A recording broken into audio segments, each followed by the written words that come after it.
Okay, so this is lecture 21. It's one more lecture on the subject of linear programs and semi-definite programs for constraint satisfaction problems and other optimization problems, but it's going to also mix together with another topic in computer science theory, namely proof complexity in proof systems. So a good resource for this topic is a really long monograph, it's about 100 pages, by Fleming, Kothari, and Pitassi called Semialgebraic Proofs in Efficient Algorithm Design. It just came out about 6 months ago. And this is Professor Pravesh Kothari, who will in fact be teaching a course all about the sum of squares proof hierarchy system and the topics we're going to talk about today next semester. So do check that out if you're interested. Okay, so we're going to be talking once more about this paradigm of trying to use, let's say, linear programming to solve some hard maximization or optimization problems. So remember this paradigm that is very popular algorithmically that we set up. You start with like an instance of a hard maximization problem, and you sort of exactly express it by an integer linear program, a linear program where you have an extra constraint that the variables are supposed to be integers, let's say specifically 0 and 1. And this part is exact. You haven't lost anything yet. Of course, solving a 0-1 integer linear programs is NP hard. So the point is that you relax this integer linear program to just a linear program where the variables can be any real numbers now. And so it no longer exactly captures the problem, but hopefully it's reasonably close. The point is that you can solve this linear program in polynomial time, which is great. You'll get some number, LP opt. Let's assume it's a maximization problem. And a good thing is that this number, LP opt, is guaranteed to be an upper bound on the true opt. I mean, ideally, it'll be maybe close to the true opt, but at least it's guaranteed to be an upper bound on the true optimum. And if you're not sort of just satisfied by the algorithm spitting out a number and saying, like, I promise you this is an upper bound on the true optimum, another thing you can do is you can solve and set up and solve the dual linear program, which we talked about in the first lecture. And the dual linear program, basically the way it works is it finds some multipliers, lambda 1 through lambda m, that are non-negative, and with the property that when you multiply the LP constraints by these lambdas, you get a new inequality, which is of the form, objective function that you're trying to maximize is less than some number. And we know that this LP dual tries to minimize this number. And LP duality tells us that it'll actually achieve the optimum of the original program. So in other words, these like lambdas will be like a very vivid proof, if you will, that the linear program's value is at most LP opt, and therefore like a very vivid proof that the upper bound of your optimization, an upper bound for your optimization problem is this number LP opt.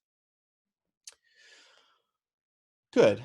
So I want to start thinking about this a bit less in terms of like a linear program and more in terms of like a proof system. So I want to talk basically in this lecture about proof systems for efficiently bounding the optimum of like an integer linear program, with the hope that maybe we can find other proof systems that we can work with efficiently that come up with hopefully even better upper bounds for our integer linear programs. So let's do an example. It's the max independent set problem, which is basically the same as the min vertex cover problem, except you subtract one, the answer from n. So in the max independent set problem, you're given a graph. And what is the task? You're trying to find a subset S of the vertices. And an independent set is one where there are no edges with both endpoints in S. Okay, so you're trying to find and it's a maximization problem. So you're trying to find a large subset of vertices as possible, S, such that it still has no edges inside it. Okay, so in this very simple example, the optimum is, oh boy, I've already got a mistake here. The optimum is 1, not 2. Because if you try to take any two vertices in this graph, then you'll have an edge between them. Okay, so the largest independent set you could take, and you can take any of the 3 vertices, would be to take any of the 3 vertices, and you get 1, and it has no edges inside it. Okay, great. So first in this paradigm, we write down this exact integer linear program for it, and there we usually introduce a variable, xi for each vertex I. Okay, in this little example, there's only 3 vertices. And in the integer linear program, these are 0, 1 variables, and meaning they're supposed to take values that are 0 or 1. And the intent is that like x sub v is supposed to indicate whether the variable v is in the independent set that you're taking. Now, your instance actually defines a bunch of constraints. So in the maximum independent set problem, the constraints, you have a constraint for each edge, and the constraint is that like you better not choose both endpoints of this edge. Okay, so for this edge here between A and B, we get this constraint, which effectively says xa plus xb is at most 1. It effectively says that you can take at most one of vertex A or vertex B. And this edge here gives you this constraint, and the last edge here gives you this constraint. Okay, so in all, the edges give us these constraints. And let me just say that the task is to maximize the sum of the xi's. Okay, so that exactly captures this max independent set problem. Any 0, 1 solution that satisfies all the constraints will be an independent set. And in the this paradigm of relaxing to a linear program, what we'll eventually do is relax this assumption that the x variables are exactly 0 and 1. Now, if you set this up as a linear program, you can look at as I said, the dual linear program. And again, the dual will try to find a linear combination, a non-negative linear combination of the constraints, which equals to, objective is at most something. And in this case, the thing to do is to take half times each of the 3 constraints. And if you do that, so every variable is appearing in 2 constraints, you'll exactly get xa plus xb plus xc is at most 3 halves. Okay, and this xa plus xb plus xc is the objective function. It's what you're trying to maximize. Okay, and so this, these multipliers, this dual solution, if you will, are like a vivid proof that the max independent set size is at most 3 halves. Of course, it's actually at most 1. Well, that's why it's a relaxation. It doesn't always give you the optimum, the true integer optimum. I should mention, as always, if you have any questions while I'm going, you can pipe up or type them into the chat. I'll keep an eye on that and answer them as they come in. Okay, so this is sort of the linear programming and dual linear programming way of formalizing it. But now I want to just change our language a little bit and talk about this more like a proof system. So I'm not going to change things per se. I'm just going to rename them. So just for clarity, I'm just going to start calling the variables indeterminates instead of variable. More or less the same thing. And I'm going to call these sort of given constraint inequalities, I'm going to start calling them axioms, because they're like, facts that are given to us, like xa plus xb should be at most 1. And in this dual solution, where I've sort of combined these axioms to derive like a conclusion, I'm going to call this an inference rule or a derivation rule. Okay, so let me just say this a bit more clearly. In this, sort of proof system based on linear programming, we're going to have some indeterminates, one for each variable vertex, that are supposed to be representing 0, 1 values. And we're going to have something called proof lines. So, when you write a mathematical proof, stylistically, you write down a bunch of lines, and each one follows from previous lines according to some rules. And hopefully the last line, maybe the first lines are some axioms, and the last lines are your conclusion that you've drawn from these axioms. And in this sort of proof system based on linear programming, the lines, every line will be a linear inequality. And our proof system is going to have an inference rule, and that inference rule is that you can derive from previously achieved inequalities or lines non-negative linear combinations of these lines. Okay, so you can add a couple of previous lines and get a new inequality. You can multiply a previous inequality that you've got by a positive number. You can add up several previous lines.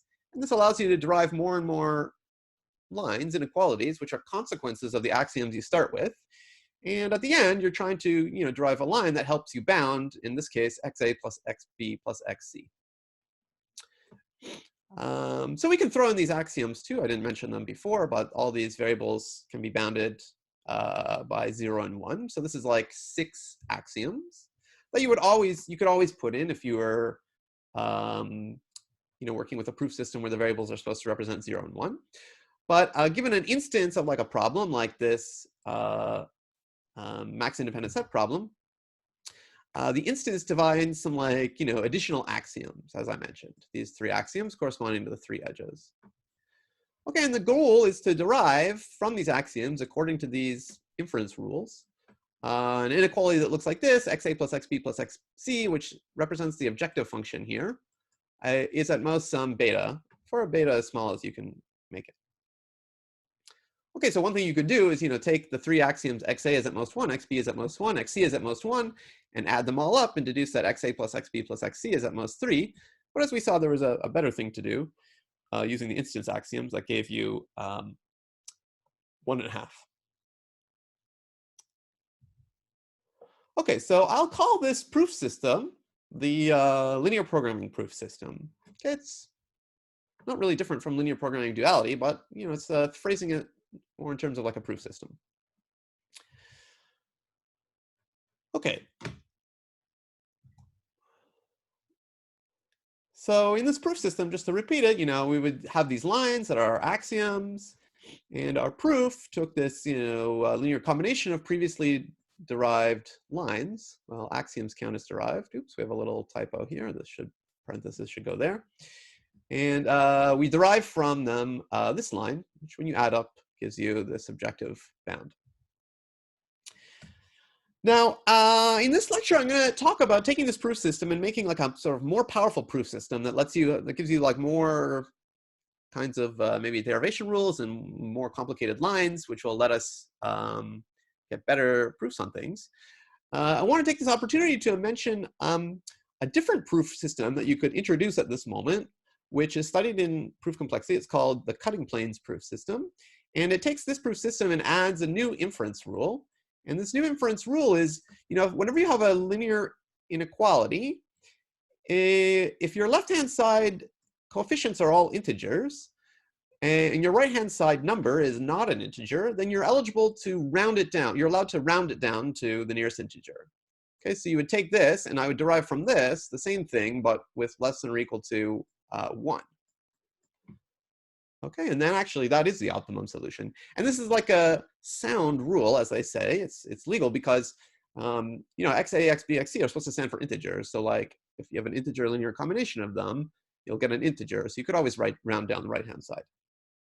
So it's a very interesting proof system to study, but we're not going to study it in this lecture. We're going to study different kinds of proof systems today. But I thought it was a good opportunity to mention this cutting planes one.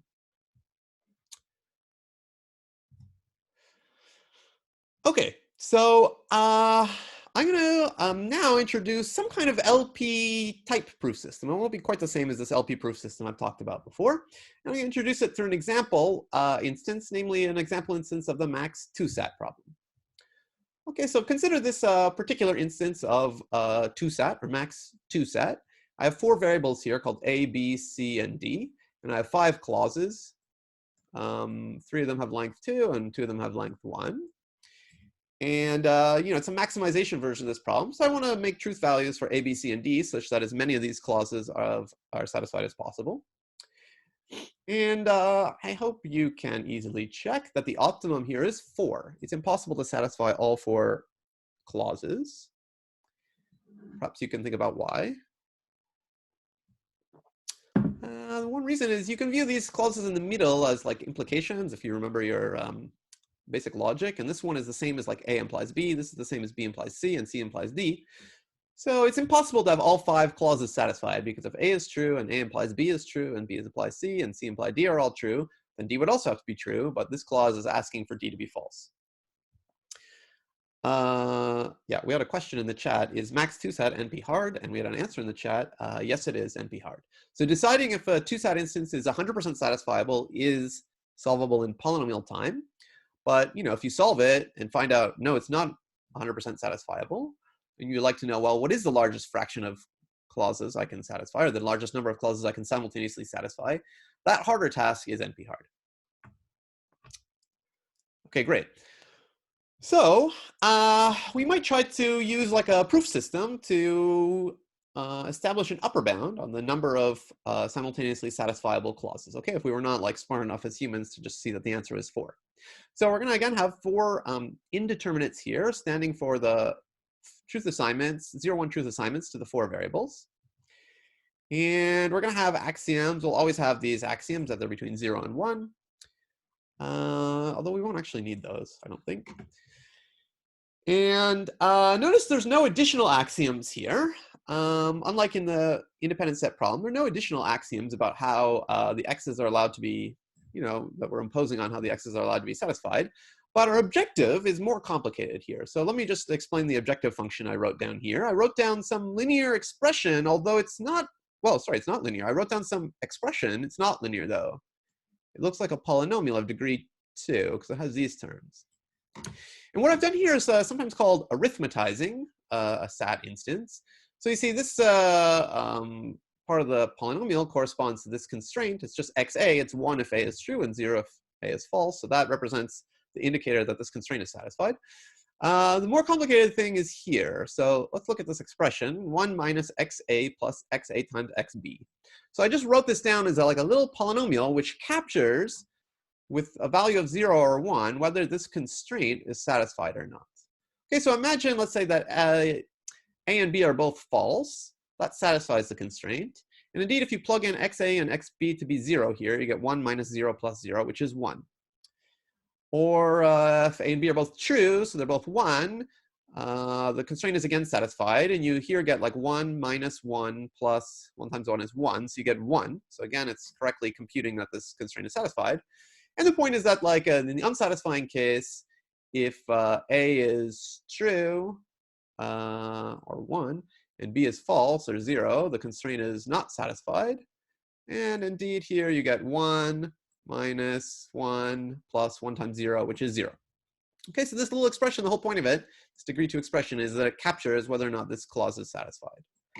Okay, and so we've written down this expression for all the clauses. Here I wrote down 1 minus xd to capture that d is supposed to be false.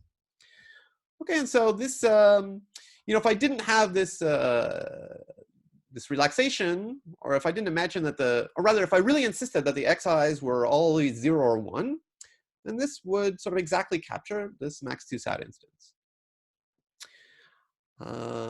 Okay, so it's a bit different though, because we have inequalities here involving a degree 2 polynomial, but let's just run with it for now. So in this new proof system, this new LP type proof system I'm inventing, now my lines, I'm going to allow degree 2 inequalities. Okay, my axioms happen to be degree 1, but I'm going to allow degree 2 inequalities.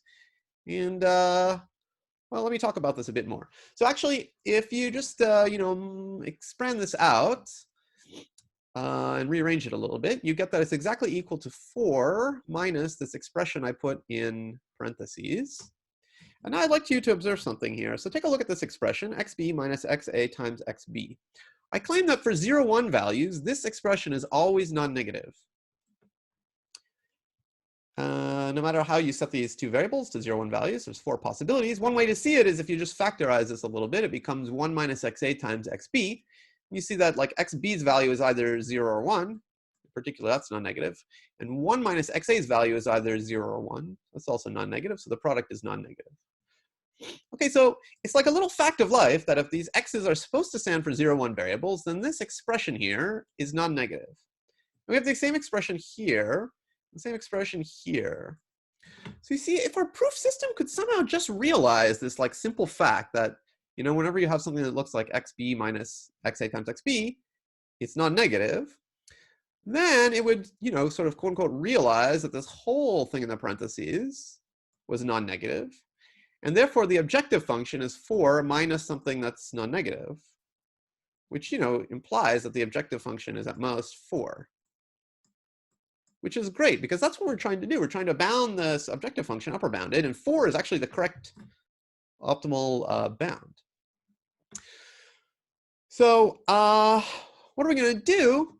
Let's just add this being non-negative as an axiom to our proof system. Sort of a bold move. And what I'm going to do here is sort of develop in like sort of an ad hoc way, like a new, more powerful proof system, and I'll try to motivate it as I'm going along. And then at some point I'll pause and define it properly. But here I'm going to sort of imagine sort of heuristically start building up a new, more powerful proof system. Okay, so this was sort of the proof system we started with. You have a bunch of indeterminates. Maybe these are the axioms so far. The lines we're going to allow are degree 2 inequalities. And let's make allow some new additional axioms that you're always given, regardless of the instance, that look like this. 1 minus xa times xb is at least 0. Well, let's make this a bit more general. Let's say that you have n axioms, and we're going to have an axiom that looks like this for all pairs I and j.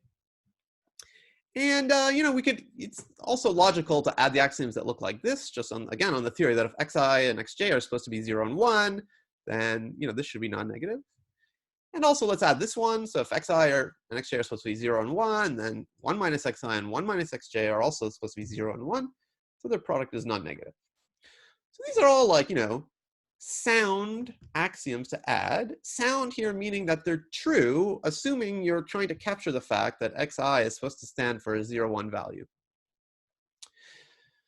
And, if you have n variables, this is like on the order of n squared extra axioms. So that's, n squared is a polynomial. So maybe it feels fine to add these in. And now we're going to keep the same deduction rule that you can take non-negative linear combinations of axioms, but now you potentially have more power because you can, take all these axioms and combine them in some cool ways, hopefully, but taking nonlinear combinations.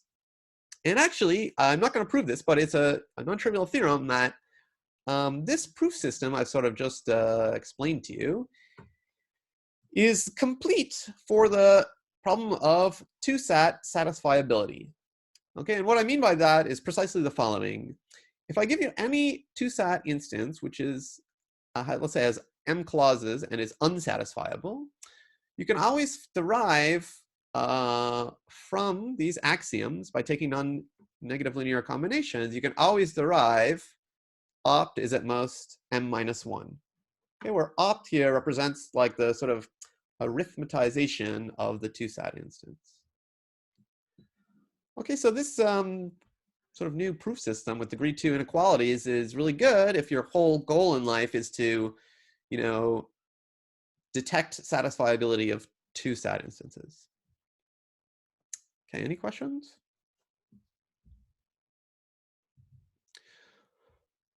Okay, so let me consider similarly such proof systems for max-cut, sort of our favorite basic CSP. So here's our favorite simple instance. It's a 3-vertex graph triangle. And as we know, the maximum cut here is of size 2. There's no partition that cuts all 3 edges. So here again, we can imagine, this proof system where, x1, in contrast to the previous lectures, let's go back to the x's standing for 0 or 1. It's a bit more annoying here, but I wanted to stay consistent that the x's stand for 0 and 1. So again, we'll have a variable for each vertex, 0 or 1, that represents whether it's sort of in the cut or outside the cut. And now arithmetizing whether you cut an edge is a bit annoying. So like this edge here between A and B, I claim that this expression captures in a 0-1 fashion whether the cut defined by xa and xb cuts this edge. Okay, so you see if they're both 1, you get 1 plus 1 minus 2 times 1, which is 0, not cut. If they're both 0, you get 0 plus 0 minus 2 times 0, which is 0, not cut. But if 1 is 1 and 1 is 0, you get 1 plus 0 minus 2 times 1 times 0. So you just subtract 0, so you get 1. Okay, so this little degree 2 expression encapsulates whether or not this edge is cut. Okay, and I've written the analogous expression for the other 2 edges here. So we have an objective we're trying to upper bound, which is like a degree 2 polynomial in the variables. I just sort of rewrote it a bit here.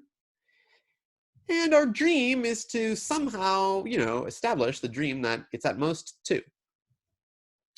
And in this LP type proof system I've been talking about, I mean, we have all those axioms that say, like xa, xb is at least 0, and xa times 1 minus xb is at least 0, and so forth.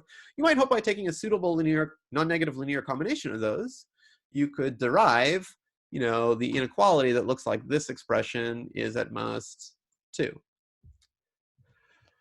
Well, it's not very easy to see this, but I'm here to tell you it is a fact that you cannot do that. There's no, it doesn't work. The best upper bound you can get is not 2. And in fact, there's no way to deduce from those axioms that this max cut is at most 2. So we could, just grin and bear it and say like, well, I guess this proof system is not so good about knowing the max cut in a triangle graph. But we could also try to, go on and say like, well, maybe we can put in some more axioms that are true of 0, 1 variables, and that'll make the proof system more powerful, better at proving upper bounds. Now, one thing you could do is sort of almost like cheating. You could say like, well, it's a true fact that we all know that this expression here is at most 2. Because, we can look at this triangle graph and be like, I assure you the max cut is at most 2. And this is like an inequality involving the variables.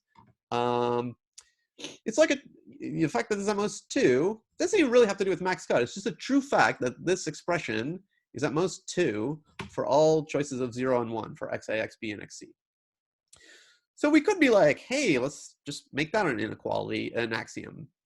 Feels a little bit like cheating because, it's done to exactly solve this. Although, let me actually say, we're going to do something kind of different, but let me actually say, it's not so much cheating. It's not a totally illogical thing to add. And it's not like its only purpose in life is to, get this triangle exactly solved. So here's an exercise for you. If you throw in this axiom for all triples of variables, indeterminates, then for any cycle graph on n vertices where n is odd, the true max cut is at most n minus 1 because odd cycles are not bipartite. And actually, you can derive this fact in our little degree 2 inequality proof system using only the original axioms plus this new axiom about triples of variables. Okay, so that's a little bit of sense in which it's not totally just like begging the question. But we're going to go in a slightly more principled direction than this. Okay, so here's the bold new axiom idea. We're going to keep the same inference rules and the indeterminants that are supposed to stand for 0 and 1, but what we're going to do is add more axioms in some sense.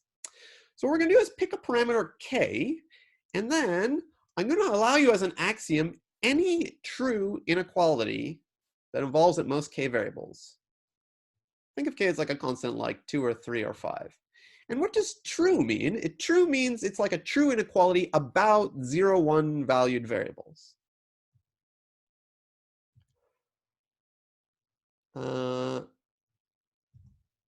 Okay, so you might be concerned like, wait a minute, there's like infinitely many true inequalities about, 3 0, 1 valued variables. So it feels a little weird to say like, oh, I'm going to add all of them.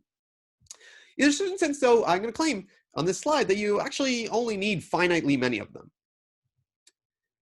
So why do I say that? Well, let's say k is 3, and suppose you wanted to use this axiom. Let's say p is a polynomial involving the variables x1, x2, x3, and suppose it's a fact that this polynomial is non-negative whenever you assign, do one of the 8 truth assignments to x1, x2, x3 with 0 and 1.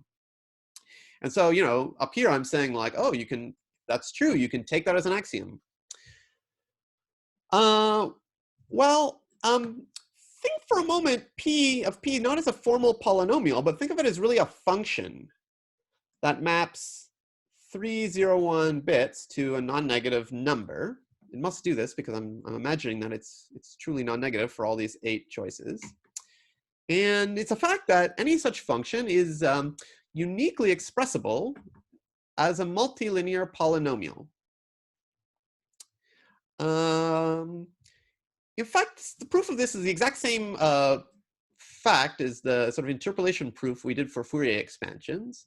In the Fourier analysis of Boolean functions lecture, one of the key theorems is exactly this fact, except that we use the notation plus or minus 1 instead of 0, 1 for our variables. And this greater than or equal to 0 is not necessary. Every function mapping n-bit plus or minus 1 strings to real numbers was uniquely expressible as a multilinear polynomial. It's same is true for 0, 1 bits. You can just do a linear shift to change plus or minus 1 into 0, 1.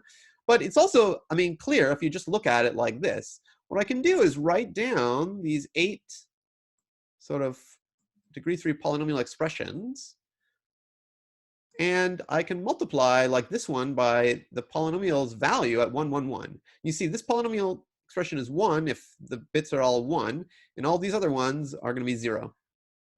So I multiply it by the value of p at 1, 1, 1, and I can do a similar thing for all 8 truth assignments. And since we're assuming this polynomial is non-negative on all 8 truth assignments, these coefficients here are actually non-negative. Okay. And now remember, in this proof system we were imagining, I was giving you as axioms that each of these yellow things is non-negative. You know, this expression greater than or equal to 0 is an axiom. And this next expression greater than or equal to 0 is an axiom. And our derivation rules allow you to add up axioms with non-negative coefficients. Okay, and so you can derive this polynomial is greater than or equal to 0, presuming it's true from the axioms. So somehow what I'm saying is like these 8 axioms are sort of like a basis for all true inequalities about 0, 1 variables, about these 3, 0, 1 variables. Does that make sense?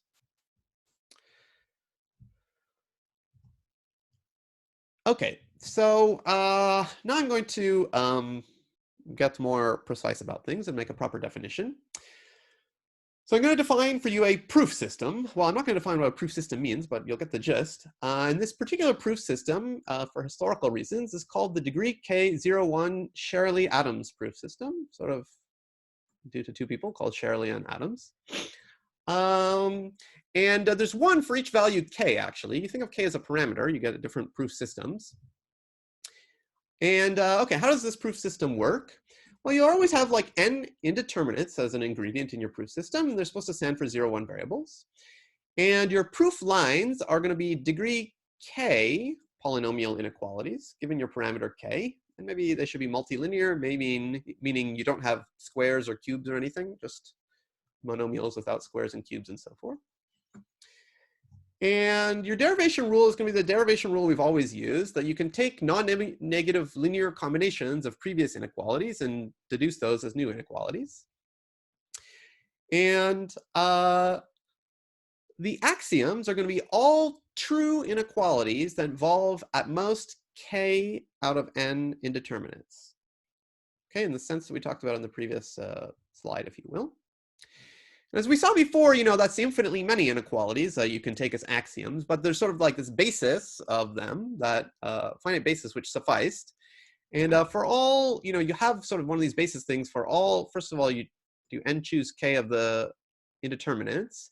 And then like for each one, you can either have the variable or 1 minus the variable in this product. So it's like another 2 to the k possibilities. Okay, so like in sort of the real finite version, like all of these n choose k times 2 to the k inequalities are your indeterminate, are your axioms, that they're non-negative. But it's equivalent to like allowing any true axiom about any true inequality statement about k 0, 1 variables. And that's the proof system.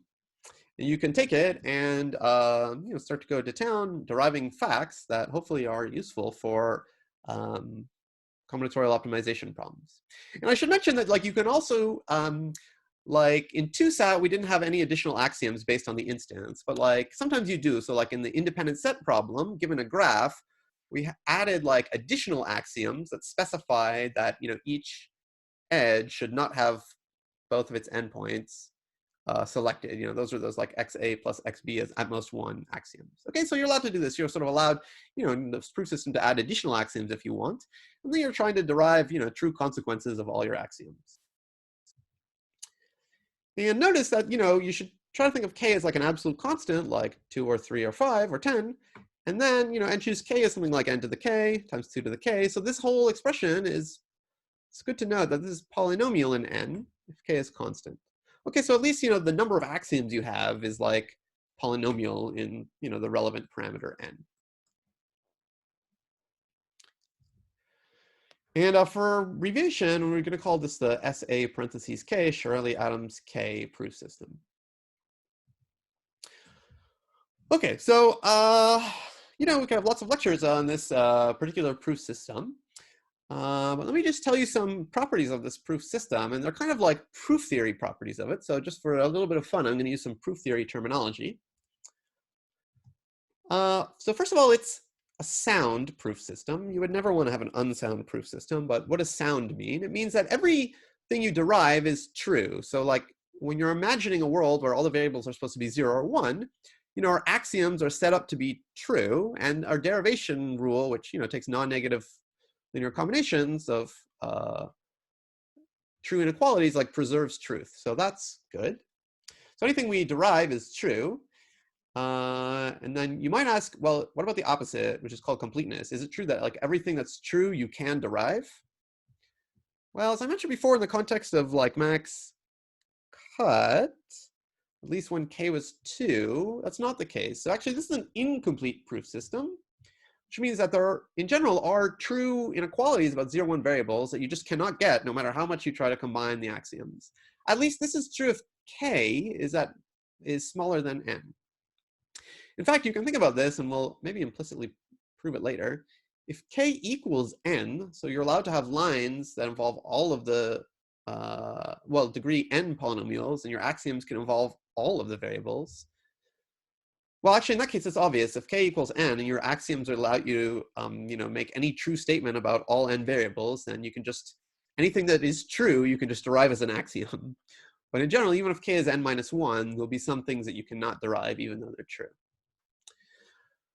Another property of this proof system is that it's called static. I won't get into this very much, but static basically means that the derivations are, without loss of generality, 1 line long.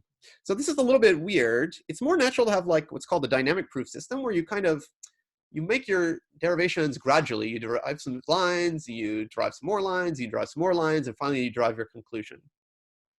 And in this Sherali Adams proof system, you don't really need that, because like the only derivation rule is taking non-negative linear combinations of previous lines. And so everything is a non-negative combination of the axioms ultimately.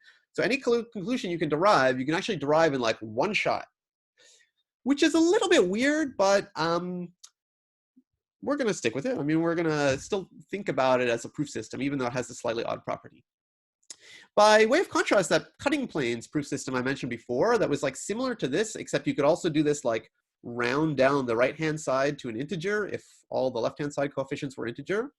That's definitely a dynamic proof system, in the sense that like in order to get real mojo out of this, you have to do like an interlaced combination of like, take some non-negative linear combinations to get a new inequality, do a round down, take some more linear combinations, do a round down, take some more linear combinations, do a round down. Like you can't do the whole proof in one shot. Okay, and one more property of the Sherali Adams proof system, which is sort of the main important property about it, the reason I'm talking about it, is it has this property called automatizable. It's a very hard word to say. You can practice it in your spare time. Automatizable. Automatizable? Yeah, same thing. Automatizable. And what does that mean? It's a property that not a lot of proof systems have, but this proof system does have it, which makes it great. And that means basically, if a proof exists, you can efficiently find it. Okay, so the property of Sherali Adams proof system is that like for any line which is derivable, an algorithm can efficiently find a derivation from the axioms. Okay, so like for any, in particular for optimization problems, like whenever a statement like, oh, the objective polynomial is at most 7 can be derived at all, then there's an efficient algorithm that finds it. And here efficient means it's a function of the number of axioms. So polynomial in this number of axioms, or n to the order k. I'll explain why in a second, why it has this automatizable property. So it's efficient, if k is any constant, it's efficient in theory land. It's a polynomial time algorithm. And it's still interesting if k is like, log n, you get like a quasi-polynomial time algorithm. Oh, I should mention that this proof system gets sort of stronger and stronger the bigger k is. It makes sense because you're getting axioms about more and more collections of variables simultaneously. And that's why it's called the proof system hierarchy, the Sherali Adams hierarchy, because Sherali Adams 1 is weaker than Sherali Adams 2, and that's weaker than Sherali Adams 3, and so forth and so on. So you get this hierarchy of more and more powerful proof systems, and you can find derivations in them efficiently, provided they exist, in time that's like n to the order k. So it's kind of nice. You have this like tunable power parameter k, so it takes more time to work with these things, but you get more and more power. So let's understand briefly, why is this Sherali Adams k proof system automatizable? Well, PowerPoint's having a little hiccup here. So any, let's say a Sherali Adams k equals 3 proof looks like the following. Okay, so like, you know, because it's got this static property, like the proof, even though you might imagine it like going, you know, in several steps, you can do it in a one-shot way, where you take a linear combination, a non-negative linear combination of all the axioms, like, you know, like all the axioms. You know, these are k equals 3, so you like look at all n choose 3 times 2 to the 3 many axioms. Maybe you're like minimum or maximum independent set, so you have some additional instance axioms. Anyway, like a proof will look like a non-negative linear combination of all these things that adds up to an inequality that looks like beta minus the objective polynomial is at least 0. You know, AKA the objective polynomial is at most beta. And so now if you imagine for yourself, like searching for a good proof that looks like this, it amounts to searching for these lambdas in such a way that when you do this add up, you get beta, which is small as possible. So what's nice is, you know, this is like the LP dual. This is like a linear program because you're, you know, beta is a variable and these lambdas are a variable. And you're looking for non-negative lambdas. It's a linear constraint. And to say that this big giant sum holds, it's sort of to say that it holds on a coefficient by coefficient basis. So like for every coefficient, or sorry, I should say on a monomial by monomial basis. So for every monomial, like x1, x2, x3, you see you get a contribution of like lambda 1 here. You get a contribution of minus lambda 2 here. And like you'll get some contributions from some of the lambdas, and like those appropriate sum of the lambdas should equal the coefficient on x1, x2, x3 in the objective polynomial. Okay, so you get like a bunch of equalities involving the lambdas. And so yeah, that's why searching for, and the number of lambdas is like 1 per axiom, so it's like n to the order k. And so searching for the best proof can be done with an LP in n to the order k time. So that's cool. We have these more and more powerful proof systems and an automation algorithm for finding proofs in them. So what is this good for? I mean, is this actually help us solve like new combinatorial optimization instances that we couldn't solve before? I don't know, taking k larger and larger. So let me give you a few examples to show that the answer can be yes. So this first example is really nice, and it's going to connect to something we're going to talk about in the next lecture. So let's say you have some instance I of a constraint satisfaction problem, any constraint satisfaction problem. There's a notion given any CSP of what's called a primal graph for the instance. And the primal graph is just an ordinary graph where you have the vertex set is identified with the n variables of the graph. And you put an edge between two variables or vertices if these two variables or vertices are in some constraint together. Okay, so like if it's like a max 3-side instance, you have like a variable for each, you have a vertex for each variable, and you have like a triangle for each constraint plunked in. Or if it's like a 3-coloring instance, like the primal graph is the same as the actual graph. So it's a theorem proved by Wainwright and Jordan, I think were the first to prove it, that, well, let me read it here. If the primal graph of your instance, G, has tree width at most t, I'll say what that is in a moment, then the Sherali Adams proof system with k being t plus 1 it's sort of complete for the satisfiability question. It can derive that the instance is unsatisfiable provided this is true. Okay, so this is a proof system, it's sound. So whenever the proof system can derive like the arithmetization of the expression I is unsatisfiable, that's true. And conversely, if it is unsatisfiable, it has this sort of amount of completeness that if it is unsatisfiable and the graph has this tree width property, t, then this proof system with k being t plus 1 can certify this unsatisfiability. Okay, and so you get a satisfiability checking algorithm that runs the time n to the order t for any instance whose primal graph has tree width at most t. Now, what is tree width? Well, I'm exactly going to talk about that in the next lecture. It's some parameter of graphs that measures sort of how similar they are to trees. The lower the t, the more similar they are to trees. In fact, the graph has tree width 1 if and only if it's a forest, a collection of trees, and has tree width 2 basically if and only if it's a series parallel graph, which I'll say what it is next time. But it's some sort of measure of simplicity of the graph. Okay, so it says if you have like kind of a simple enough constraint structure on your instance, then the Sherali Adams proof system will be good at deciding if it's satisfiable or not. Okay, so that's one example of how you can use Sherali Adams proof system. Here's another one that I believe will appear on your last homework. Consider the max k-sat problem, definitely NP hard, max k-sat. Okay, so just to arithmetize the objective function, which involves clauses on k variables, you need to have lines that are degree k inequalities.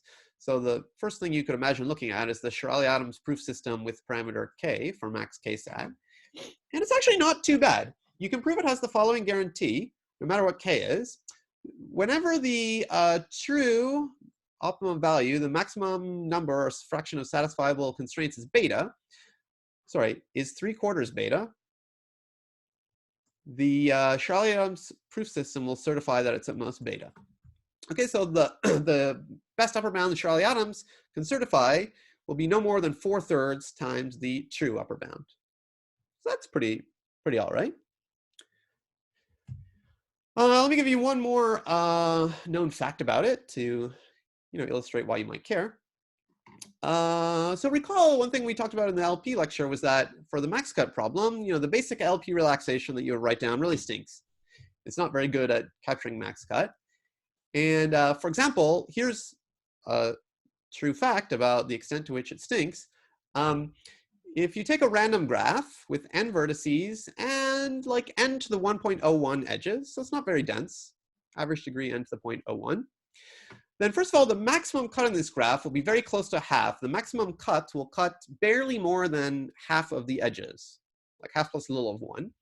But if you write down like the natural LP relaxation and solve it, it will only certify that the maximum cut is at most 1 minus a little of 1. Like it'll notice that it's not literally bipartite, but it'll be like, could be very close to bipartite, even though it's like its optimum is as close to minimal as possible.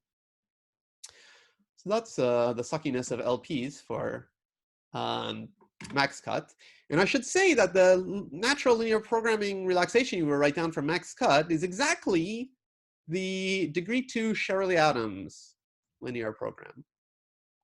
Okay, so like here I'm talking about the failure of the sort of k equals 2 Sherali Adams to do well at max cut. But here's a theorem that was proved with Schramm in 2019, just last year. If you choose k to be a very big constant, then the degree k Sherali Adams proof system for these random graphs does do a pretty reasonable job of noticing that their maximum cut is barely more than a half. So for a fixed constant above a half, like 0.5001, there exists some constant k such that this k Sherali Adams proof system, it basically, can show that the optimum is at most 0.5001. Now, this is not all peaches and cream because, I mean, if you dig into the proof, this constant k is like very bad. Maybe it's 10 to the 100, so maybe you have an n to the 10 to the 100 time algorithm for solving it, which is theoretically polynomial time. Not so great. And actually, another reason this is not so good, you have this extremely slow, quote unquote, polynomial time algorithm, is that there's a very, by now, maybe too simple polynomial time algorithm, semi-definite programming, that does the job and even does it a little bit better. So it's a theorem of Zwick that actually whenever you have a graph whose max cut optimum is like barely more than a half, the SDP optimum will also be just a little bit above a half. Okay, even with like this little o of 1 with respect to n going to infinity. So yeah, so this is one reason why, okay, there's some things in life that are better than the Sherali Adams proof system.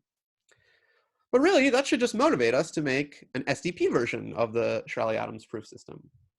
which is what I'm now going to talk about. Could we come up with, can we like, throw semi-definite programming into the mix, since we know that semi-definite programming can be done in polynomial time? So let's look back at the Sherali Adams K proof system, where we have an axiom of the form, any polynomial statement. This is slightly bad notation. It should be about any k out of the n variables. If it's true that this polynomial is non-negative on 0, 1 values, then you can take this line as an axiom. And here's a claim I want to make. This will be sort of motivation for our like STP extension. I claim that this inequality p of x1 through xk greater than or equal to 0 is true for all 0, 1 values of the variables, if and only if p, is, ignore this multilinearization for a second, if and only if p is the square of a polynomial. And, so what is this multilinearization? So if you square a multilinear polynomial, it might not be multilinear anymore because you have some squares in it. But this multilinearization refers to like, just whenever you see xi squared, just change it to an xi, which is a reasonable thing to do because we're all agreeing these xi should be 0, 1, and that's like a sound rule, like the square of a 0, 1 value is itself. Okay, so this, what I'm claiming is that this condition about p being non-negative is equivalent to it being the multilinearization of a squared polynomial. Let me give you a quick example about two variables. So this is a polynomial p of x1, x2. I just wrote it here. And first of all, I claim it's non-negative whenever the x variables are 0 or 1. So why is that true? Well, if they're both 0, this is 9 minus a bunch of zeros. That's 9, that's non-negative. Let's say if one of them is 1 and one of them is 0, you get 9 minus 5 minus 0 plus 0. So you get 4. That's also non-negative. Maybe the trickiest case, if x1 and x2 are both 1, you get 9 minus 5 minus 5. Uh-oh, that's negative 1 so far. Oh, but plus 1, so it's exactly 0. Okay, so this is a non-negative polynomial. And I claim it's the multilinearization of a squared polynomial. And here it is. I worked this out on my computer. Here's a polynomial.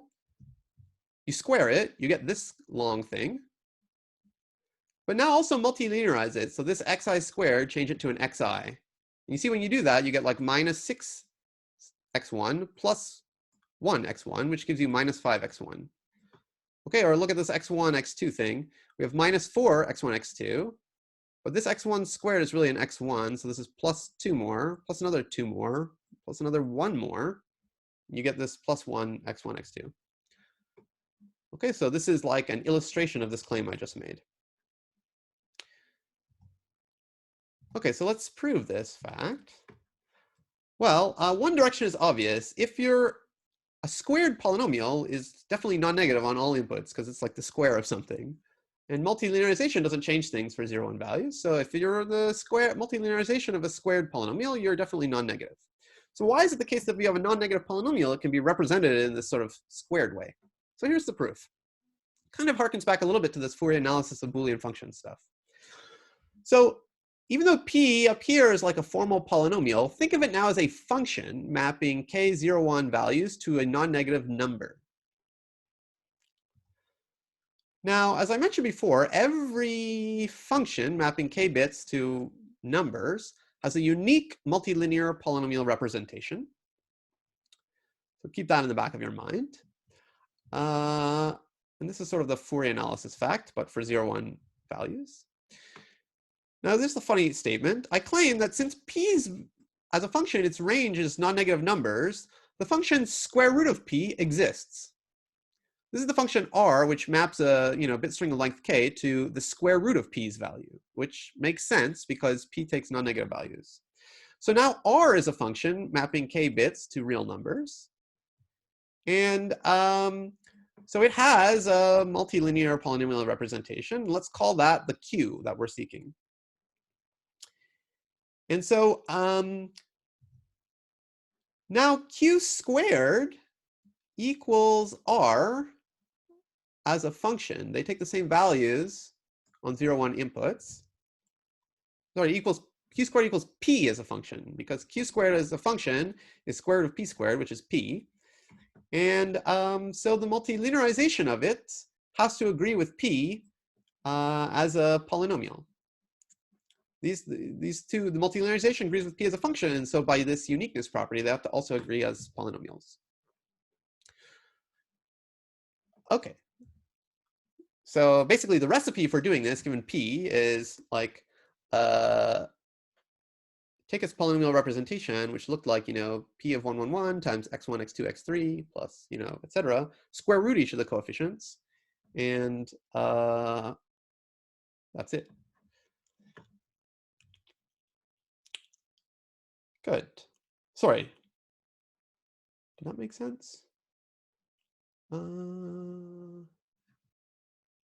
Yeah, that's it. Okay, good. So with this claim established, let's just rewrite the definition of Sherali Adams K. Let's say that Sherali Adams K is a proof system where instead of saying, you have the true statements as axioms, let's say as an axiom, you get to have q squared is at least 0 for any polynomial q depending on at most k variables. Okay, and really, I mean the multilinearization of this. Okay, so good. So this is like a new definition of the Sherali Adams K proof system. Same as before, same derivation rules. You can take non-negative linear combinations of the lines you derived. It's just I'm saying the axioms in a different way. I'm saying that the axioms you're allowed are, you can take any polynomial on at most k variables out of the n and square it and multilinearize it. And saying that that is non-zero is an axiom you're allowed to use. There's a question, square root the outputs, right? Yeah, on the previous thing, how to affect this, use square root the outputs. Good, so that's Sherali Adams. And now, like I took away this question mark here, I can tell you about this SDP extension of Sherali Adams. And it's called the SOS proof system. It also has a parameter, and different authors choose to write either k or 2k here. It's just a question of notation. I'm going to write 2k. But SOS with parameter 2k is comparable to Sherali Adams with parameter k. And it's a generalization of this proof system, whereas an axiom, you can take that a squared polynomial is non-negative for any polynomial of degree at most k. So here, the polynomial whose squares you're allowed to assert are non-negative, or any polynomial depending on at most k variables. In this SOS proof system, you can have a polynomial that depends on all n variables. It just has to have degree at most k. And this SOS stands for sum of squares, and these ideas date back to Lasserre and Perillo from the year 2000. It's sometimes called the Lasserre proof system, but people have started to get stuck on the name SOS proof system.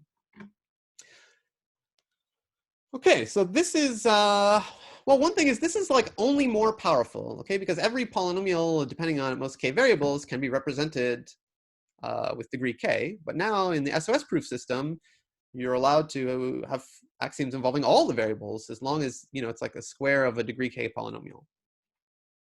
Now, what this is good for, we'll see later, well, shortly. But that's the definition.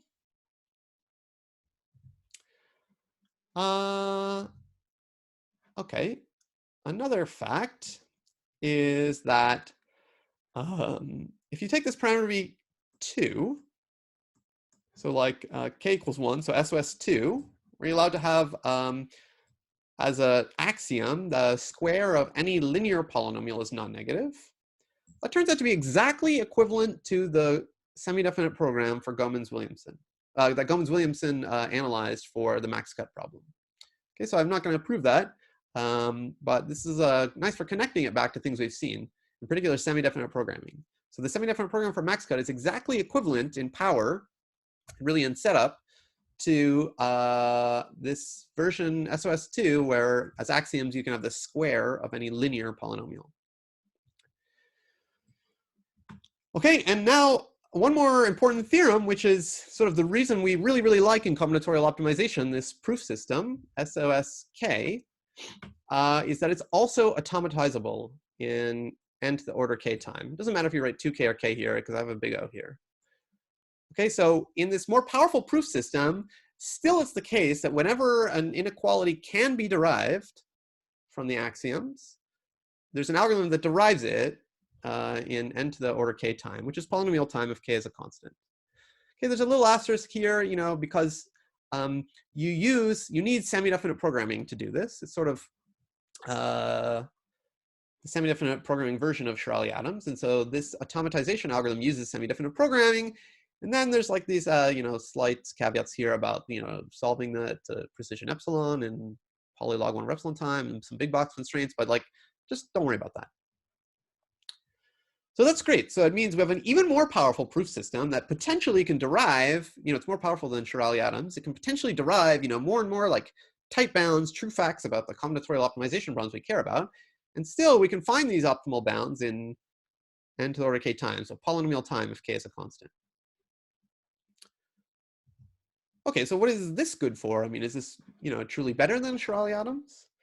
Well, on one hand, yeah, it is. As we saw, the Sherali Adams, this SOS with K, SOS2 is equivalent to the semi-definite programming for max cut, which was already good at like realizing, that in a random graph, the max cut is very close to a half and so forth. But here's another very classic example of what this SOS proof system is good for. So remember in the spectral graph theory lectures, we studied a lot this parameter of a graph, phi of g, the minimum conductance, which was sort of like the worst bottleneck in the graph quantitatively for the purposes of random mixing. So it's defined to be you like minimize over all subsets of vertices, non-empty and at most half the graph of this quantity. This quantity, the probability when you choose a random edge that u is in the set S, but v is outside the set S. So basically, it's the probability that in a random walk, you take like a random step and that you get outside of the set S. Okay, so if there's some set S where this probability is really small, like being inside that set is like a real bottleneck for the random walk. Okay, so that's why we cared about it a lot, this phi of g property, quantity. It's a number between 0 and 1. And I also mentioned that it's NP hard to compute it exactly. And in fact, it's NP hard to approximate it up to a factor of 10. Well, actually, that's not known, but it's de facto hard. Nobody knows how to approximate up to a factor of 10 or a factor of 100 or even a factor of 1,000. But here's a cool result of Aurora Rao Vazirani, typically called ARV, from 2009. Just degree 4 SOS does a good job of certification. Actually, maybe it's called degree 2 because the axioms here, you allow yourself that the square of any quadratic polynomial is non-negative. So in this proof system, it's a fact that whenever the minimum conductance is at most beta, this SOS4 proof system certifies that it's at most root log n times beta, order root log n times beta. Okay, so order root log n, theoretically this diverges to infinity as n goes to infinity, but so slow that, root log n is a very, very small number, even for enormous n. Okay, so it's pretty good. So, I mean, this is like almost like a constant factor approximation, or I should say certification algorithm for minimum conductance. Just as a technical point, I'll repeat it again. Remember, Cheeger's inequality lets you compute, it relates this minimum conductance to the smallest eigenvalue of the Laplacian. It says it's at most the square root of that. And you can compute the smallest eigenvalue of the Laplacian efficiently. But even though it's like qualitatively an approximation, it can't, you can't, put any specific factor here because, if beta is really, because the square root of the conductance itself could be like an arbitrarily small number. Okay, that was a weird digression, never mind. The point is that this proof system, SOS4, is great for understanding the conductance of a graph. Okay, and just a reminder, you can compute this certificate in polynomial and n time.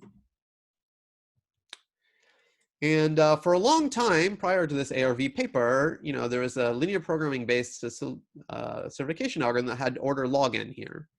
Okay, and after long last, they got it down to order root log n.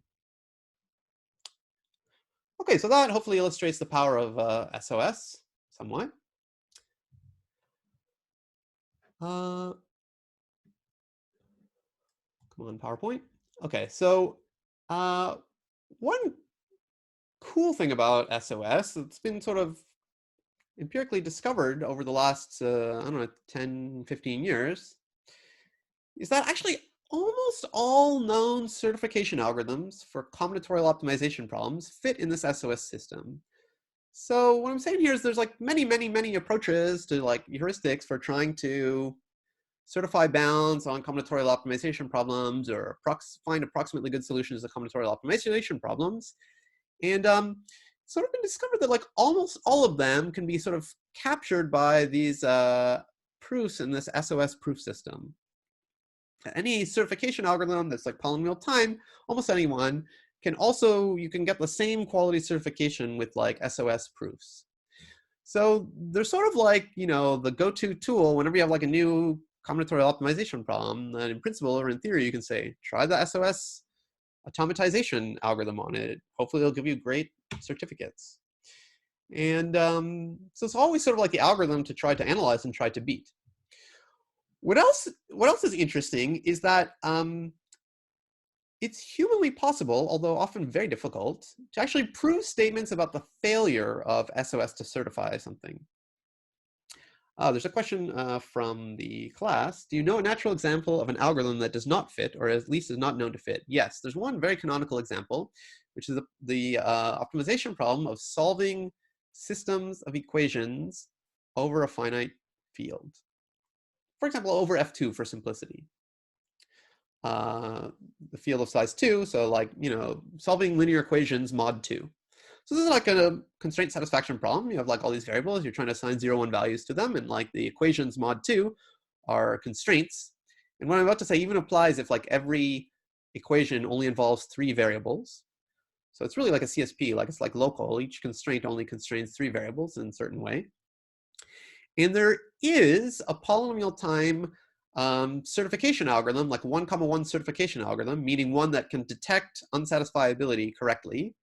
And it's Gaussian elimination. It's like trying to solve the linear system. If you solve it, great, it's satisfiable. If Gaussian elimination fails to solve it, it'll certify that it's unsatisfiable.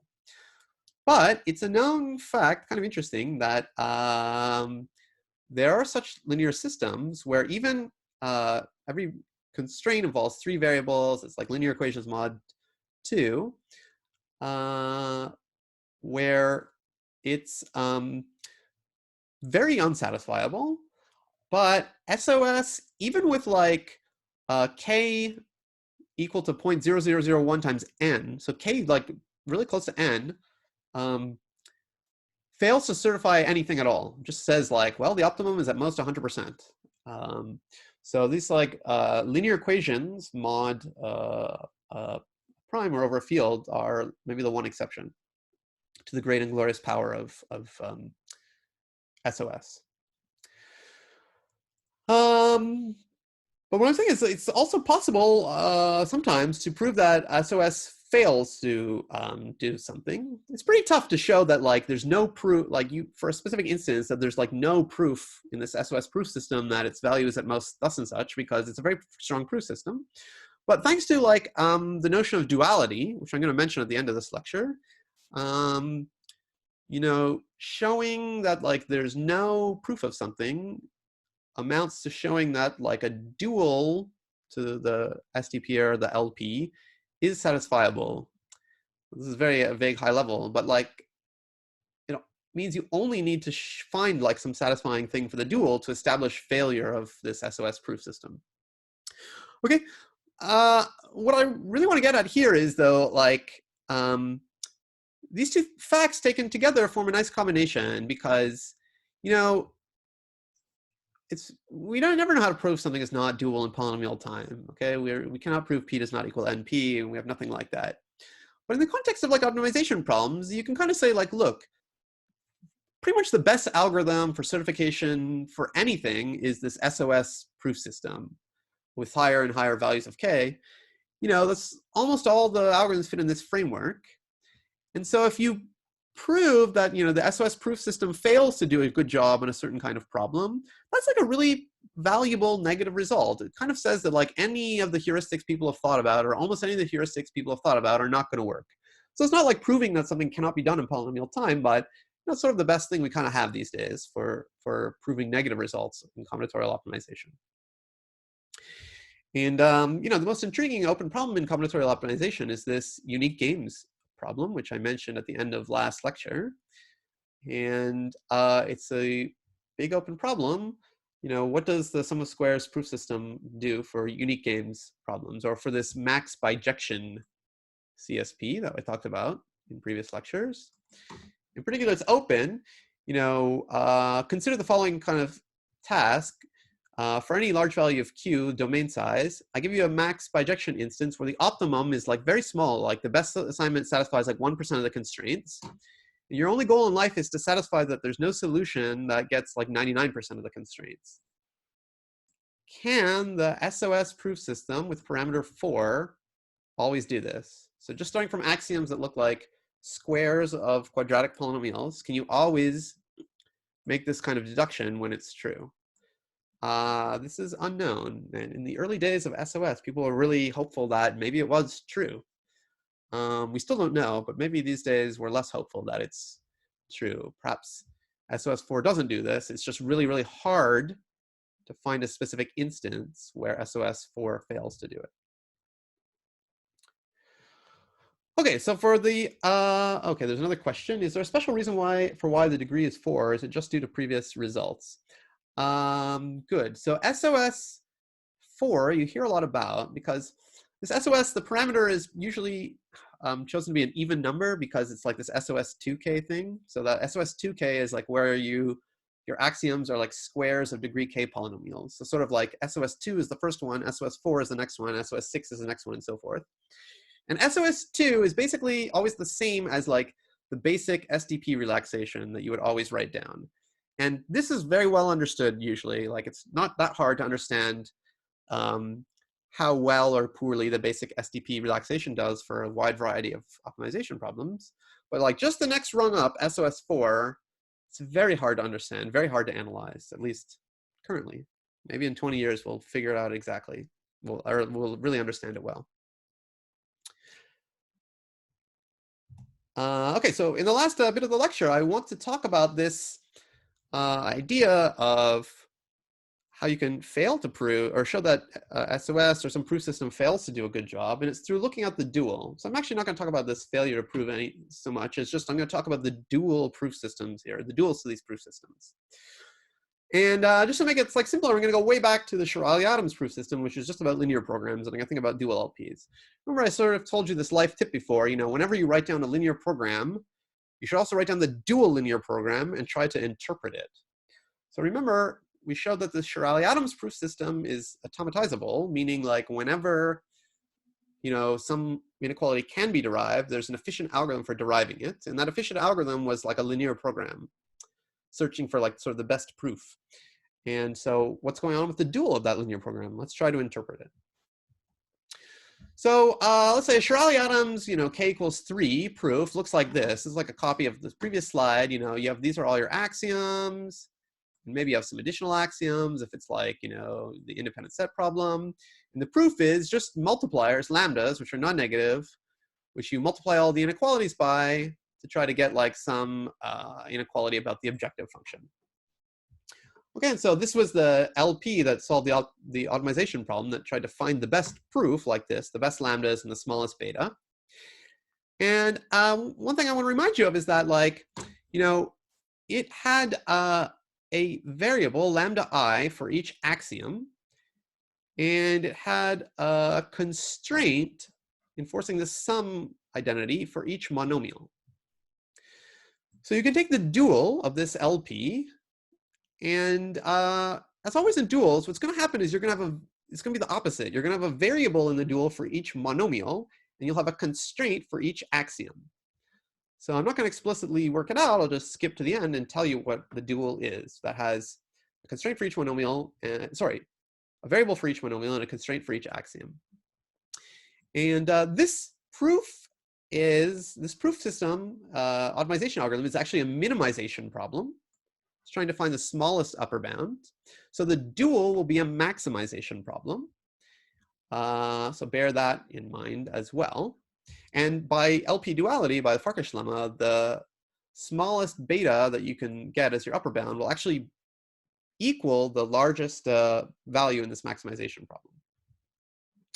So let me even just simplify down to the k equals 2 case. Okay.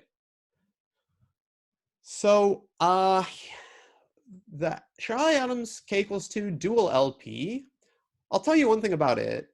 One thing about it, it has a bunch of variables, and here's one of the variables. One of the variables is named e twiddle bracket x1, x2 close bracket. So indeed, like the name of the variable, usually in like the LPs, like, you know, a variable is called like y or something, or like y12. And here it's called e twiddle bracket x1, x2 bracket. That's the whole name of the variable. Just kind of stressful, but like, hang in there. The pronunciation of this variable, the way you actually pronounce this variable's name is pseudoexpectation of the monomial x1, x2. I'll explain this shortly. And in fact, you also have these variables for every pair of xi's, and also for every singleton. Okay, so you have like n choose 2 plus n variables in this dual LP. I know it's like a little zany to be getting into this level of detail right at the end of the lecture, but hang in there. So these are the names of your variables in the dual LP. And see, in a dual LP, you know, you're going to be searching for real values for these variables. And like a dual LP solution is going to assign like a real number to each of these variables. And one thing that we're always going to be doing is like once you've assigned some real numbers to these variables, you can sort of extend the notation and give like a real number value to anything that looks like this, e twiddle of a polynomial. And you just do that by linearity in the natural way, given the values assigned here. So like if you have assigned values for all these things by your LP, then you in your mind like assign a value for this expectation, pseudo expectation of this polynomial in the natural way. So that's the variables. And now I'll tell you the constraints in the dual LP. And the constraints are, you have one for every axiom in the old Sherali Adams system. And the constraint is that the e twiddle value for this axiom should be non-negative.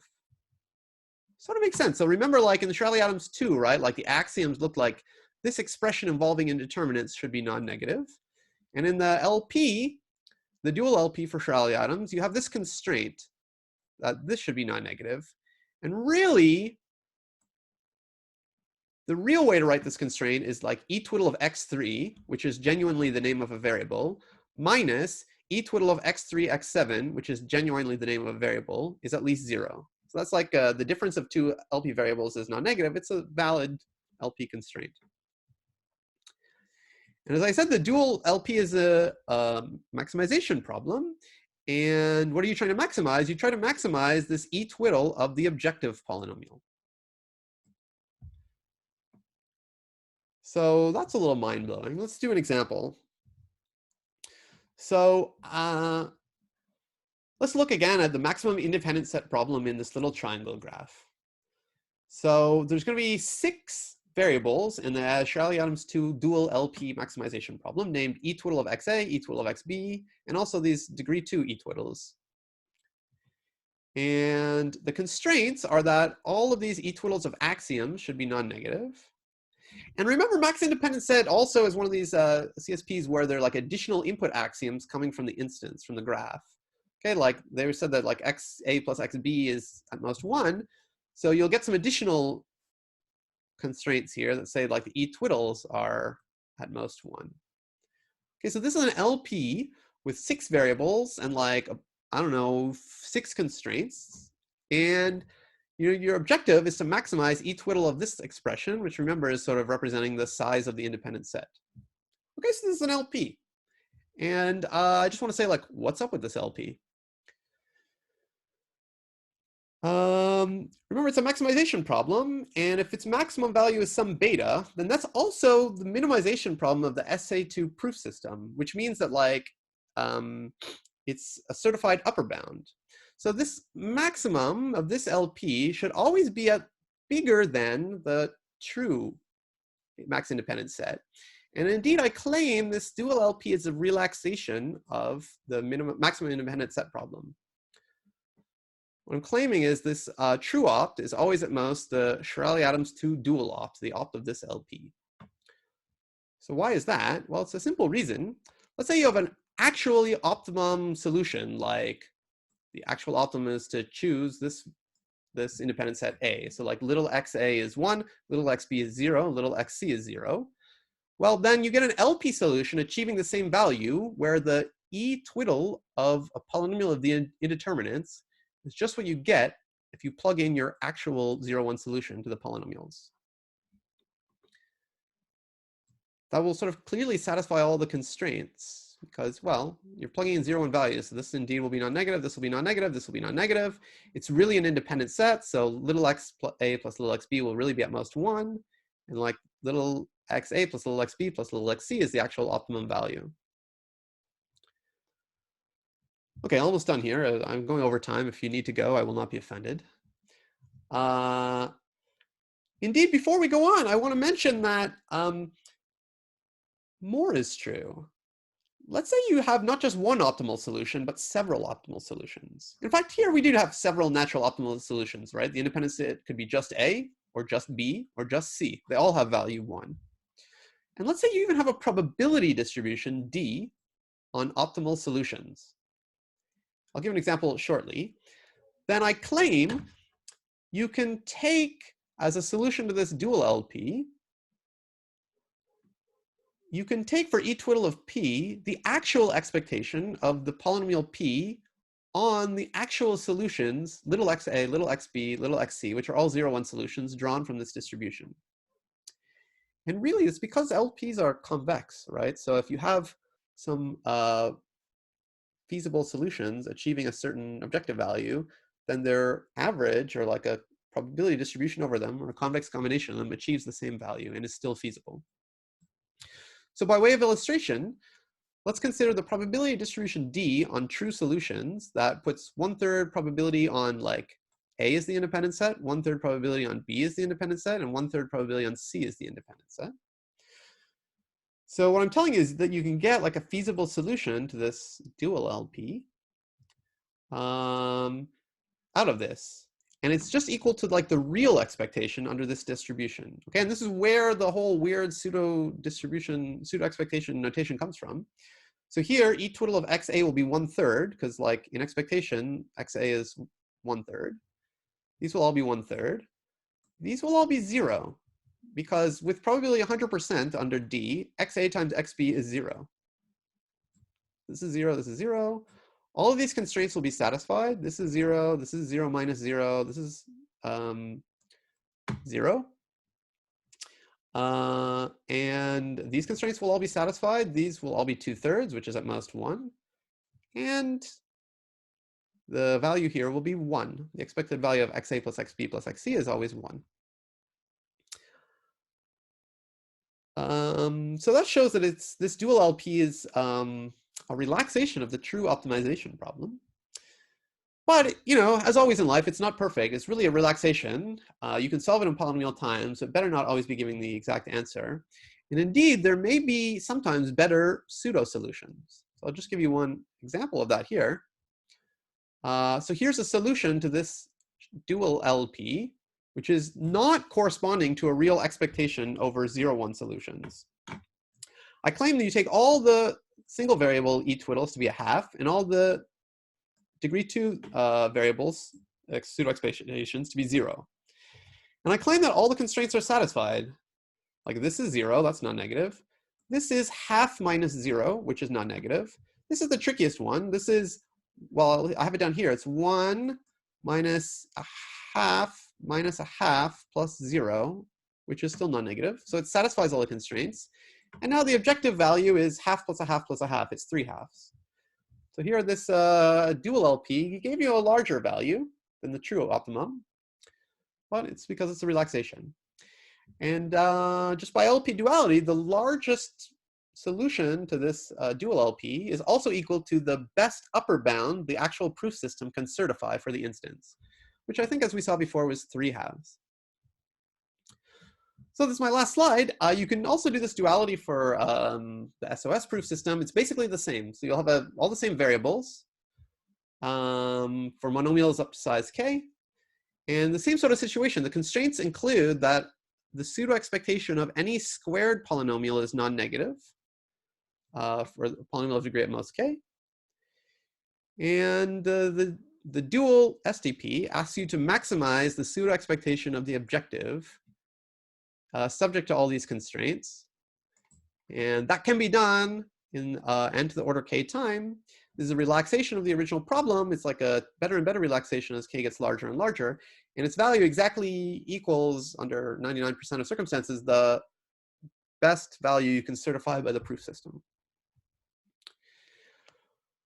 So this is what you might want if you want not just a certification algorithm that certifies upper bounds, but like an approximation algorithm that tries to get like some kind of quasi-solution and convert it into a real solution. But the last thing I'll say is, this is the task of rounding, taking some kind of fake solution, like a rational solution or like a vector solution, and trying to get like a real solution.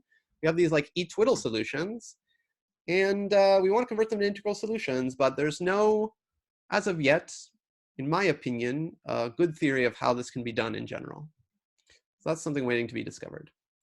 Okay, I went way over time there. Sorry about that. But the extra 5 minutes you'll find online in the video. And I'll also take any questions if people have them now.